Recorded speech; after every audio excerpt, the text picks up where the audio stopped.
Good morning, Rabotai. Welcome to Breakfast in the Class. Breakfast in the Class today is dedicated in the Refuah Shlema for Chana Batzim Fega and Eliyahu Shulman Bazav Fortuné. And the week of Cobra was sponsored by David E. Ash in honor of you and your substantial capacity to do good today and every day. I need something to prop this up on. So maybe just bring me that box, the coffee box. All right? Okay.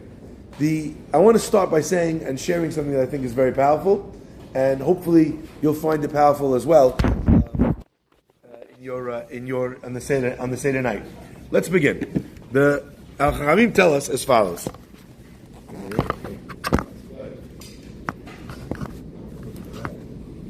Al Chachamim tell us as follows. Baruch HaMakom Baruch Hu. Okay, so I'll give you the context before we head into it. The context is that we start reading about when does a person have an obligation to read to talk about Yetziat Mitzrayim, and the Gemara and the Haggadah tells us that there was Rabbi Eliezer ben Azariah. He wanted to do it, Lo Zachiti Sh'tamei Yetziat Mitzrayim Ba'leilot, to tell you that you're obligated to do it at night. And there's machloket between the chachamim, machloket between whether or not how long you have to do it. Do you do it the whole night, etc., etc., etc. Maaseh Rabbi Eliezer. We already did the manishtana. We already did avadim hayinu. But now we have a very strange prayer. Blessed is the makom. Blessed is Hashem. Baruch Hu. Baruch shenatan Torah la'amo Yisrael. Blessed is Hashem that He gave Torah to the Jewish people. Baruch Hu, blessed is He. Keneged arba'a banim divra Torah. For the four sons did the Torah speak. That right now, the commentators want to know, what is this random sentence here? Blessed is Hashem, Baruch Hu. Baruch shenatan Torah la'amo Yisrael. What is that sentence? We're talking about Egypt. What does God giving the Torah have to do with us leaving Egypt? We're talking about bringing back the memory of leaving Egypt. And now we're saying, blessed is Hashem for all.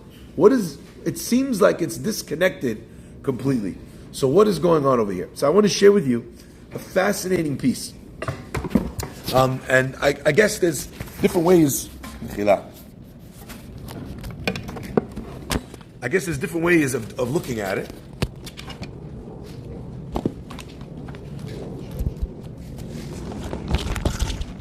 We'll have to edit and post. I've always wanted to say that.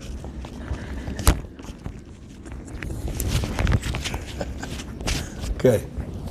Beauty. There's different ways of looking at this mitzvah, but we have to understand what is going on over here. Now, let me ask you, if I just asked you, as an uneducated guess, what does it sound like we're doing? Baruch HaMakom Baruch Hu. Baruch Shenatan Torah Le'amo Yisrael. What does that sound like? Anyone?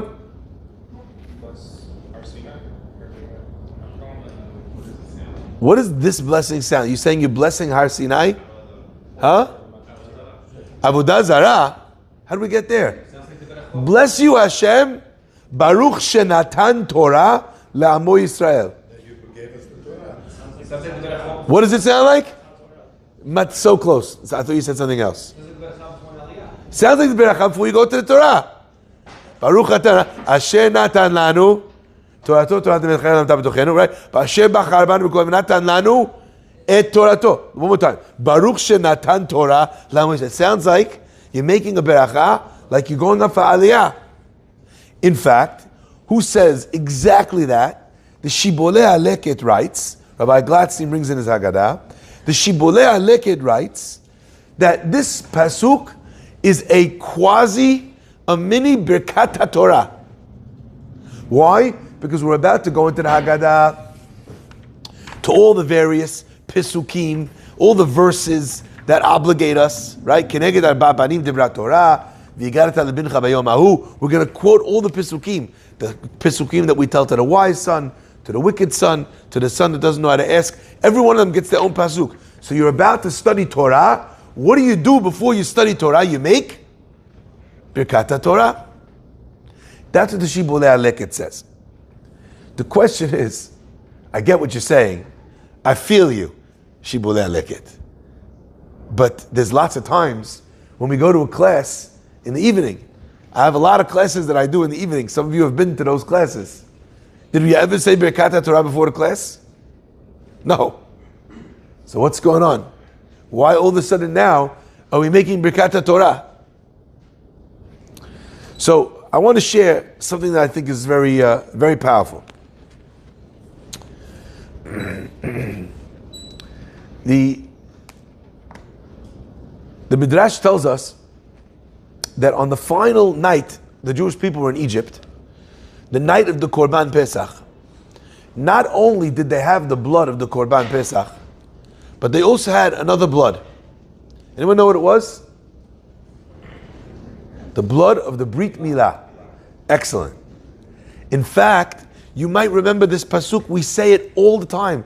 You say it all the time at a Brit Milah. You don't know what you're saying. Va'omalach b'damai chayi, va'omalach b'damai chayi. Someone once told me, why are we speaking in Aramaic? I said, where are we speaking in Aramaic? He says, b'damai chayi. He thought it was one word. It sounds like Aramaic if it's one word. In Hebrew, it's two words. B'damayich chayi. In your blood shall you live. Right? Damayich is spelled with two yuds. It doesn't mean your blood you shall live, but rather by your bloods you shall live. Two bloods. The blood of Korban Pesach that they put on the doorposts to be saved in the Makat Bechorot, and the blood of the Brit Milah.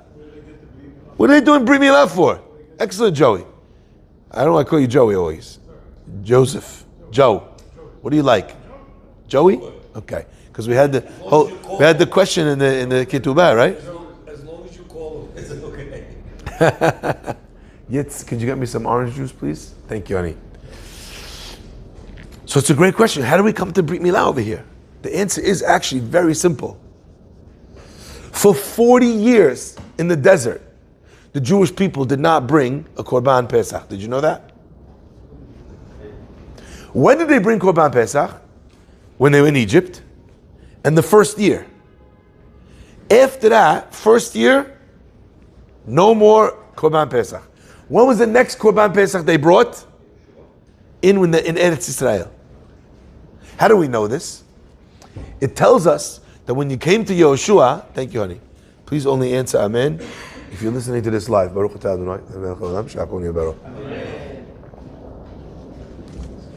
It says when they came to Jerusalem, to Eretz Israel, Yehoshua brings the Korban, and it says over there that the Korban was like an embarrassment. What was the embarrassment of the Korban? That the first time they brought this Korban was now, since they left Egypt. But why didn't they leave? Why didn't they do the Korban all those years? Oh, our Tzaddik, our Talmid Chacham. Why did they do Korban Pesach the whole years they were in the desert? Because the Pasuk says that anyone who's a arel, anyone who's uncircumcised, lo yochal bo, can't eat it. But not only does an uncircumcised person not allowed to eat the Korban Pesach, even a Jewish person who's uncircumcised, there can't be arel in the house. And since the Jewish people were all having children, they're in the desert. The desert, the Gemara tells us, does not have what's called ruach tzefonit, a northerly wind. The desert is a place of tremendous danger for someone to have a Brit Milah. Wow. You get a Brit Milah with no ruach tzfonit, the person is in sakanat nefashot of dying. What do you do when someone is in sakanat nefashot of dying? Brit Milah? They don't do Brit Milah. Did you know that? So you're saying for 40 years they didn't do Brit Milah? For 40 years, every new kid that's born, no Brit Milah. Every house has in it another baby. So all those years in the desert, they did not bring Korban Pesach. In it, right? They had the Arel. Now they do Brit Milah when they get to Eretz Israel. No problem. By the way, how about a family that didn't have a boy? Sorry? About a family? No such thing. In a family that has 4 kids, because they're on Sifa and they're worried about tuition, they have 3 kids. They're having at the time 6 kids in one shot in Israel, in Egypt. The families were like it says, Paru, Vayirbu, Yishritu, Vayarbu, Ma'amitzbah, Me'od, Me'od. These families were enormous families. With there's hundreds of children running around, and grandchildren. There's no shot that there's not going to be someone who's having a baby. Okay? So that's what the pasuk says. Now listen to this, because this to me is fascinating. Where else do you find this, by the way? You know where else you find this? Where else do we find a person not doing Brit Milah in the Torah? Anyone else? We have one other example of someone not doing Brit Milah because it's dangerous. Moshe Rabbeinu. Moshe Rabbeinu, when he's traveling from Midian back to Egypt, he doesn't do Brit Milah on his son. To the point where God is about to punish him. He's about to die for the sin of not doing Brit Milah. Everyone asks, what do you mean? Why? Moshe Rabbeinu didn't do Brit Milah? Why not? The answer is, since he was traveling, it's a sakana to do Brit Milah on your son on the road. So if it's a sakana, Moshe didn't do it, he's not supposed to do it. Why is he getting punished? The answer is, when he gets to the Malon, Moshe Rabbeinu gets busy with checking. What should he have done first, God says? Now you're not in sakana, immediately you have the mitzvah of Brit Milah, immediately you should do Brit Milah. So on Moshe's level, even stalling, just for checking, was already chayav mitah. God judges the tzaddikim on the highest level, because that's where they're up to. Till Sipporah comes in, what does she do? She manages to save her husband's life by doing the Brit Milah on the spot. Okay? By the way, just side lesson from here. What do we see? Side lesson, we see that when a person has a chance to do Brit Milah, when do you do it? The second you can. I've said this a few times. Mechila with the afternoon Brit Milahs. That's not how it should be. Now I know why people are doing it. They feel more people will be able to come. They feel it will be a bigger, the bigger celebration because they're not at work. I get it. But the example that we use always of Zirizin Magdimin the mitzvah is the Brit. It should be in the morning. You have less people? Okay. Do it as soon as you possibly can. That's the ideal way to do a Brit Milah. Does it have to be that way? No. What if a person they tried to get the best mohel, the mohel can't do it then because he has 4 Brit Milahs in the morning. Maybe if there's a good enough reason, it's not a laxity of doing it. But the idea that we're going to do a Brit Milah when it's comfortable, when it's easy, that's the whole point of Zirizut. That you do it immediately, not when it's comfortable. Okay? My friends, listen to this, because I think that this is incredible. So let's come back here. On the night of the Seder, they have the blood of the Korban Pesach, but they also have the blood of the Brit Milah. Why? Because since in Egypt, in order to do the Korban Pesach, what they need to do? They need to have Brit Milah. What they do for Brit Milah? They gave everyone a Brit Milah. Ask the Rishonim a knockout question. The halacha is that you're only allowed to do Brit Milah in the daytime. Had they do Brit Milah in the evening of Pesach, you're not allowed to do Brit Milah at night. Bomb question. But the answer, my friends, in some ways to me is even more special. Ready for this? We have a very strange teaching. It says about the night of Pesach, Laila Kayom Yair. The night of Passover, the Jewish people had the light of the sun shining. Okay? You hear this? It was bright as day, the whole night. Laila Kayom Yair. And the question that everybody has to ask is, on this question, why in the world was it so important for God to have the light shining on the night of Pesach? God does miracles only when He needs to. He doesn't do miracles that are unnecessary. Excellent. By creating the sun, by having the light shine on the night of Pesach, what happened? It has a halacha of a day. Therefore, they're allowed to do the Brit Milah. If they're allowed to do the Brit Milah, that's what it means. B'damai chai, b'damai chai. But now we understand why on that night of all nights, how come, we asked the question, why is it the night of the Seder, we're making Birkat Torah before we're reading Pesukim? You never do that. You do it every morning. You don't do it at night. No obligation to make Birkat Torah once you made it in the morning. My friends, now we have an answer.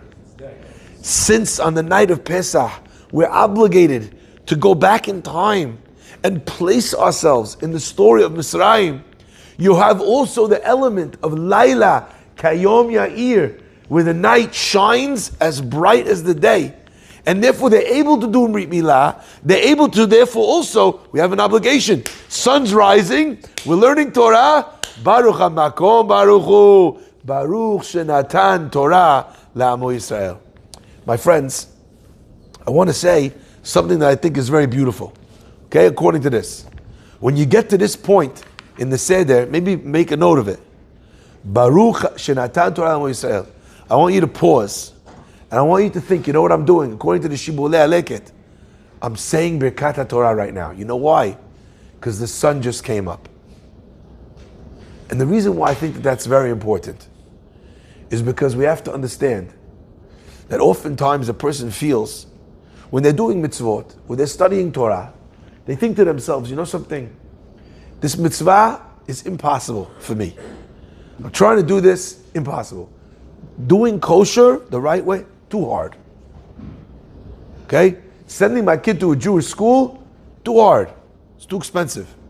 Too much effort for my kid, for me. People say this all the time. Rabbi, I'm not holding there. I'm not up to that.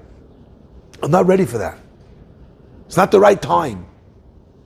My friends, it will never be the right time. Things that are easy for you, somehow, it's always the right time. It's always the right time for popcorn and Pringles. It's always the right time, right? To have a nice coffee. Always the right time. You know, you tell someone you're hungry, not hungry. Also, they bring out mazet. No one says no to lahmajin. Right? No one ever said, oh, it's not the time right now. I don't know. I don't know if I'm up to having a lahmajin. You know, so I'm not sure if I'm ready. Not at that level, Rabbi. No one ever said that about lahmajin. It's only about things that are difficult. When we look at things that seem to be difficult, that seem to be impossible, what do we say? It's not for me. I can't. Impossible. You have people who come to shul once a year. They come to the rabbi makes a joke at the at the end of Yom Kippur. They blow the shofar. Rabbi, ladies and gentlemen, next year Count the Day will be at 6:30. Right? You understand? He's already telling the time for next Yom Kippur. That's the saddest joke in the history of jokes. Okay? You tell a guy, listen, Rohi, I want you to start coming to shul a little bit. What does the guy say to you? I can't, Rabbi, you don't know. Me and shul, we're not friends. I can't sit, I'm not this, I'm not that. But then what do you see? You see people that when their father, mother, sister, brother, someone passes away, all of a sudden they're a shul champ. And they actually pulled it out. And the question is, what happened? So a lot of people look at it in a very cynical way. A lot of people look at this in a cynical way. Oh, the guy wasn't trying before. Now he has to, now he's doing it. I don't agree with that. Partially because I'm a Fahi and I learned from my father that that's not how you look at the world and that's not how you look at people. You don't look at the cynical way of looking at people. You don't look at people like they're small, like they're insignificant, like they're bad people, like they're lazy people. You don't look at people that way. I learned that from my father. That's not how I look at it. How come a guy who doesn't come to shul, son comes to shul now? You know what the answer is? Because now he has the mitzvah of Kaddish.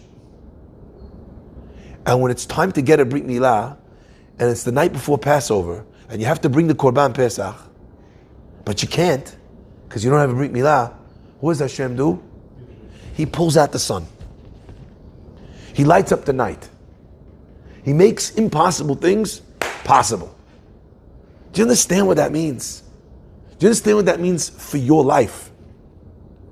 Rabbi, you don't know what the fight we had was. If you knew what he said to me, you wouldn't even ask me to make shalom. You would kill him yourself. Rabbi, what he stole from me, you wouldn't even ask me. You know what, you're right.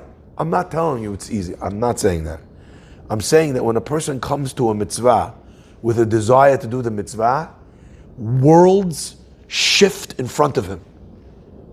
And all of a sudden, a thing that was impossible for you becomes possible. Just because the person wants to be able to fulfill the mitzvah. My friends, I think that also applies to this beautiful bracha that the Shibbolei Aleket tells us that we're making. It's nighttime. We're at the Haggadah. And what do? We say Baruch HaMakom, we make Birkat Torah.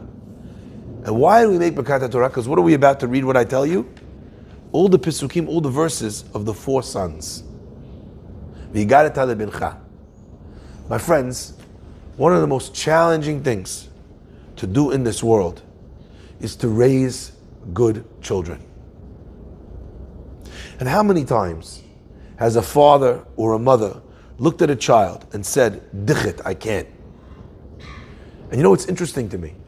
You'd think, which child makes a parent say, I can't? The Rasha. Right? The Rasha is the difficult child. It's not true.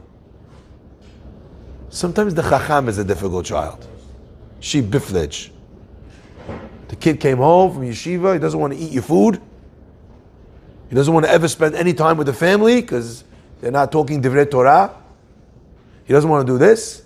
He doesn't want to do that. It's very difficult. Or the kid is being disrespectful because he thinks, because he spent a year in yeshiva, he knows everything.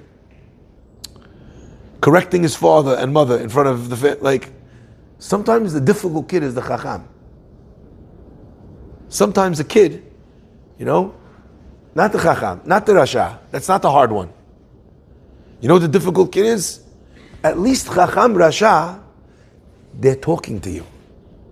This one in a good way. Maybe this one in a difficult way. But if he's talking to you, even if he's talking to you disrespectfully, he's still talking to you.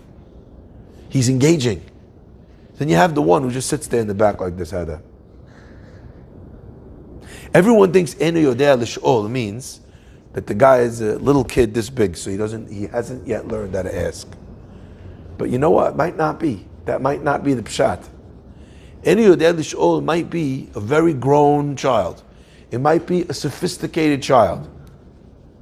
It might be a child that suffers from low self-confidence. Low self-confidence. I'll give you an example about what this looks like. I say this all the time. I used to have kids when I was teaching in schools for a Chazak in London, all the time. You ask a question, and the kids would raise their hand and they would say, this is probably a stupid answer, I'm sure this is for sure wrong, but that's how they would start. Or my other favorite, it's probably a dumb question, but that's a kid. It's Eini Yodea Lish'ol. He's afraid of looking like an idiot, so he doesn't ask. How many times does it happen in the shul? Someone will ask a question, and I'll give an answer. And everyone else who didn't ask the question is sitting there like this. Wow, I never knew that. But only one of you asked. How come? Because that one is a Yodea L'Sh'ol. There's many things that make raising kids an impossible task. It's very hard. Sometimes you see even children from wonderful parents. Rabbis' children, the kid is way out. What happened? Raising children can be difficult. But my friends, says the Pasuk, is there a greater mitzvah in the world than raising children? No. So remember this. When it came time to bringing the Jewish children into the fold on that night, when the father was trying to be able to raise their children, when the father was trying to bring the Korban Pesach, what did God do? He shifted the sun to be able to shine in the middle of the night. Understand that no matter how difficult and how dark it is, or it seems, in the relationship you have with your kid, understand that if your intentions are pure, and you're praying to HaKadosh Baruch Hu, and you want to do the right thing, and you're not actually standing up for ego or honor or this or that or control, you actually care deeply about the child, and you're doing everything from the right place, You know what the Torah says? I want you to know everything will work out. What a beautiful lesson. Baruch shenatan Torah la'amo Yisrael. Wow. Hashem, I'm making Birkat Torah now. You know why? Because it's like the daytime. And that darkness that a person sometimes finds himself in winds up becoming illuminated as if it was the middle of the day. My friends, I just want to end with this last point. Okay? And I think that every single person has to do this in their own home, in one way or another. When I was living in London, so there was a period of time that I was away a lot. I was running trips non-stop for the organization. I was going to Poland, back, America, back, Prague, back, like this. It was not easy. For me, it was not easy for my children. So at the time, I decided, you know something? My kids need a little daddy time.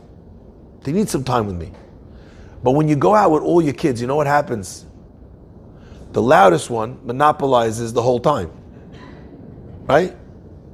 So what I do, I went to my oldest kid at the time. I said, get ready, we're going to go. And we went to Mr. Baker. It was a place in London, like a, how do you call it?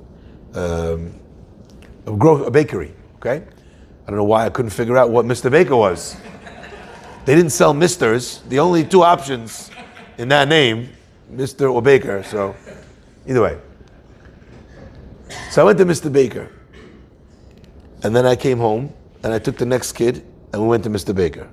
I went home, I took the next kid. Thank God we lived next to Mr. Baker. But I went back. Each time they see me coming in, they think this guy's Majnun. Either that, or he's child trafficking. Something's happening here, right? You know, every 2 minutes coming with another, right? Sitting down, having another thing, another coffee, another. I did it in Pesach. I still have some of those videos, actually. I have to find those back on the computer. But my friends, I think the pasuk over here is also telling us Arba banim dibra Torah. There's 4 children. But then, you know what the most beautiful lesson is? The Haggadah pulls them apart and gives each one of them their own conversation. And I think that sometimes what a person needs to understand is that maybe part of the reason why it feels so difficult to raise kids is because you're using one approach for all of them. You know what they say? One size fits none. So when we make this beracha and we recognize how difficult this is and how special it is, my wife said the other day, you know, what a special thing it is today. You should be happy. Just if the only thing you accomplish is that you raised a happy, healthy, well-adjusted child, that's like a miracle. It's crazy. Back then, that was where you started. Now, shtabach shemo, right? Unbelievable. You raised a kid that actually, you know, identifies as a, right, etc. Right? You raised a kid that's not on drugs. You raised a kid that's not, right? That's not, it's a big deal today. It's not cheating. You raise a kid that's not, you know, it's unbelievable. That's already a big deal. And part of the reason is because in our world believes that you have to treat everybody the same. So what do you do when you treat everybody exactly the same? You ruin everybody. Says the pasuk, you know something? And I love this idea. What's the reason it's most people don't spend the time to be able to do enough for each one? Because they say, I don't have the time. What does God do? He makes the sun come out at night. He just gives you more hours in your day. There's an expansion, an expansiveness that happens in the life of a person who's trying to do the mitzvah the right way. So if you feel like something is very difficult, instead of giving up, perhaps think, you know something? If I try with the right heart, with the right mind to do it in the best way, maybe Hashem will open something up and allow me to do it in the best way. I've seen this 1,000,000 times in my own life. And I pray and I bless all of us that we should all be zocheh to have this experience as well in our life of Laila Kayom Ya'ir. Baruch Adonai Le'olam. Amen ve'amen. Rabbi Chanina ben Akasha omer, Atzah HaKadosh Baruch Hu Zkot Israel.